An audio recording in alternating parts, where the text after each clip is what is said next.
Dean Anderson set to make an appearance in any of the Stargate movies and things? Rick is going to, I think, appear in the second one, but not necessarily any more than that. He may decide to or not. There would be no reason for Hammond to be there unless it's a flashback. They've got a new crew, and frankly, I'm trying to pull back from acting. I'm committed to 4 projects this year, but I'm in the midst of moving to a little bit of paradise in Canada called the Sunshine Coast. We'll be moving there as soon as I get back, and my wife picks the house that she wants. So I'm trying to pull back from this. I'm also producing a film in France, and I'm involved in writing another film for some people in LA.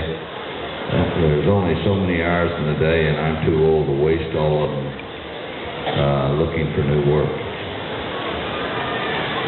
I love what I do, but it's just, I am old and beat up, and I want time with the woman I love. Yeah.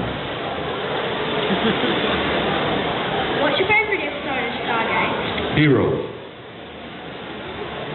It's my favorite episode because I was very heavily involved in. Stargate really is a story about 4 people who go through this portal to meet aliens of one form or another who are attempting to destroy the Earth. Now, we knew that when it started, and we've known it ever since. And it really is. It's a show about these 4 people who put themselves in harm's way to save the world. And the villains they meet are drawn from mythologies from throughout the world's history and throughout the world's various cultures. That's what makes the show work so well.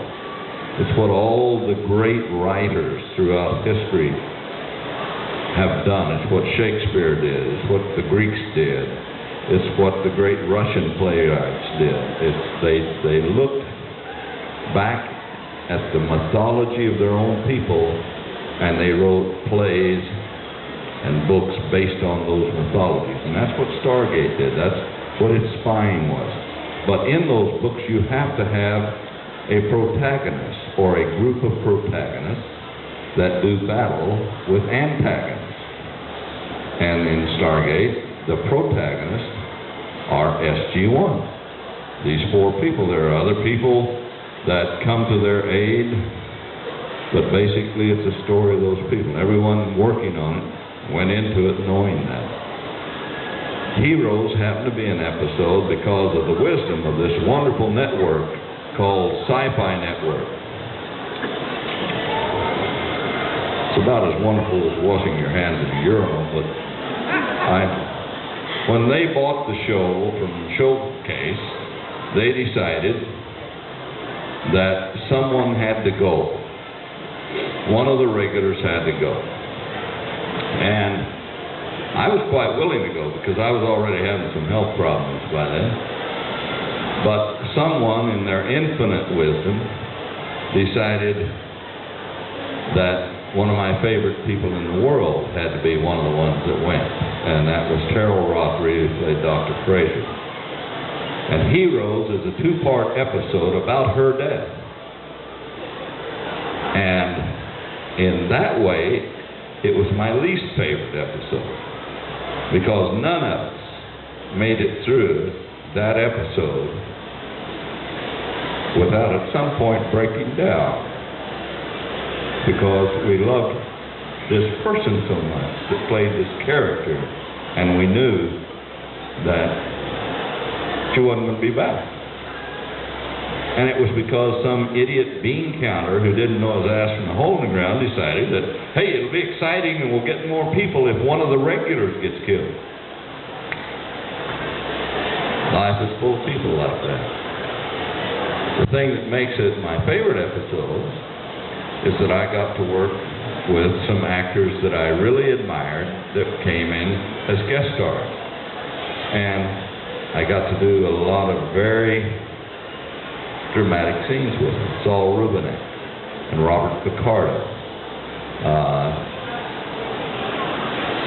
You know, film is a huge industry, and there are thousands of amazing individuals that are involved in filmmaking. But filmmaking is like every part of life.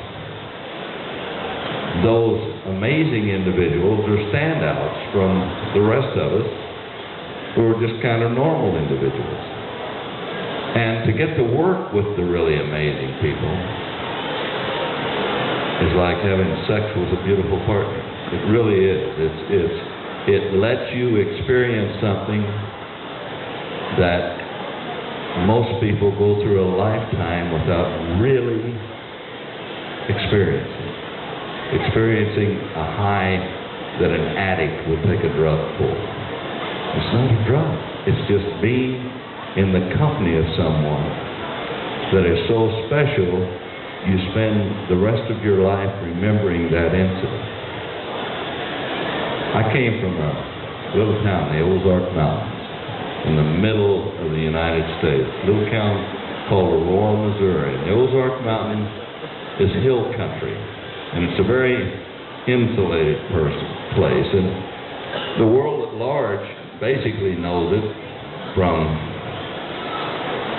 things like an old TV show called The Beverly Hillbillies and things like that. It's famous for inbreeding, which explains why I'm here. My family is a great family. It's only got one branch on the family tree, but it's a big branch, you know, and we're sturdy stock. Arkansas, on the other hand, is a place where the men are men and the sheep are afraid, and we don't bother with them. It's cousins that we like. But anyway, I came from this little country area called the Ozark Mountains. And there was a famous actor there were a lot of famous actors that used to come and go fishing there, but one of them that my dad particularly liked, because he was a very religious man, was Moses, Charlton Heston. And Mr. Heston came almost every year to fish in our lakes and our Whitewater River. My dad couldn't separate the man from the characters he played. He referred to him as Moses. A few years ago, I was doing a film directed by Charlton Heston's son, Fraser Heston. I've done 3 films directed by Fraser. And as I got to know him, and he got to know me and see my artwork, he had mentioned that he'd love a piece of my artwork someday. And I did a sketch of a place, a light